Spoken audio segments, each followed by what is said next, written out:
10 jawaban yang bisa kamu kasih ke teman kamu yang suka nanya, kenapa naik gunung? Kenapa naik gunung? Kenapa naik gunung? Kenapa sih naik gunung?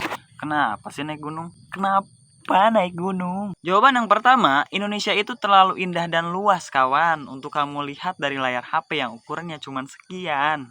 Jawaban yang kedua, saya itu masih muda. Masa saya nanti tua nggak ada cerita? Bukankah anak cucu kita nanti akan bertanya, masa muda kakek dulu gimana? Apakah seru dan bahagia atau cuman gitu-gitu saja? Jawaban yang ketiga, naik gunung itu perihal menikmati proses dari bawah sampai summit.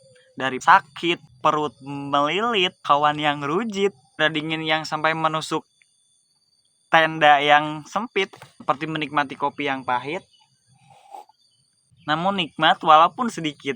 Jawaban yang keempat, karena ayat-ayat Tuhan itu bukan sekedar kitab, bukan hanya Al-Quran, tapi ada ayat kauliyah dan kauniyah.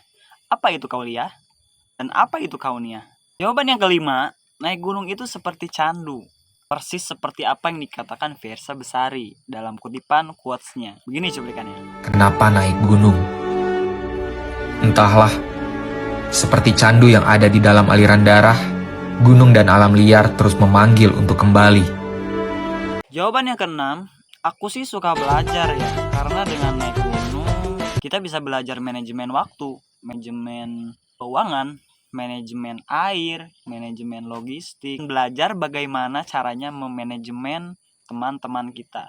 Siapa yang harus duluan, dan siapa yang harus di belakang, dan siapa yang harus di tengah, siapa yang harus kita jaga, dan siapa yang harus menjaga. Ngomongin soal menjaga, tidak hanya teman kita aja yang kita jaga, tidak hanya diri kita aja yang kita jaga, tetapi alam Indonesia, gunung itu harus kita jaga. Janganlah merusaknya. Jawaban yang ketujuh, aku sih orangnya penasaran, apakah benar ada hal-hal mistis di gunung? Aku sih percaya ada hal gaib di gunung. Apakah mereka mengganggu? Apakah mereka jahat? Apakah mereka seram? Apakah mereka berbahaya? Dan sejauh ini saya naik gunung, hal seperti itu malah harusnya dikesampingkan. Yang mesti diutamakan adalah persiapan mental dan barang bawaan. Alat-alat yang dibutuhkan termasuk obat dan makanan. Jawaban yang ketujuh, semua yang kita rasakan di alam itu bakal jauh lebih nikmat ketimbang yang kita rasakan di rumah ataupun di perkotaan. Walaupun hanya nasi kita bawa ke gunung, itu bakal jauh terasa nikmat. Pun hanya baju yang kering, itu terasa nikmat dan itu menumbuhkan rasa syukur kita lebih. Jawaban yang kedelapan, gunung itu mengajarkan kita untuk turun setelah naik ke puncak. Jadi posisi kita sebagai manusia nggak harus terus di puncak, tapi kita pun harus turun dan kembali ke bawah.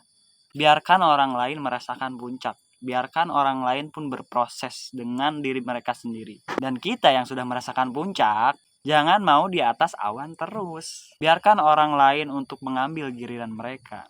Jawaban yang kesembilan, gunung itu mengajarkan kita tentang banyaknya jalan. Misalkan di Gunung Gede, entah via Putri, entah via Cibodas, entah via Salabintana, dan via lainnya.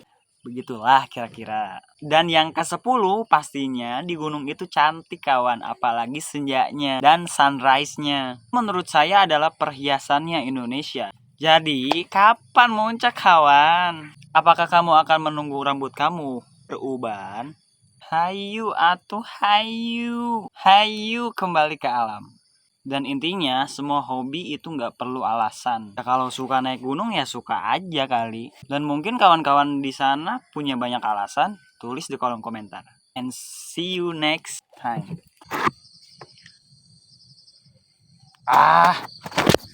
Sulit amat.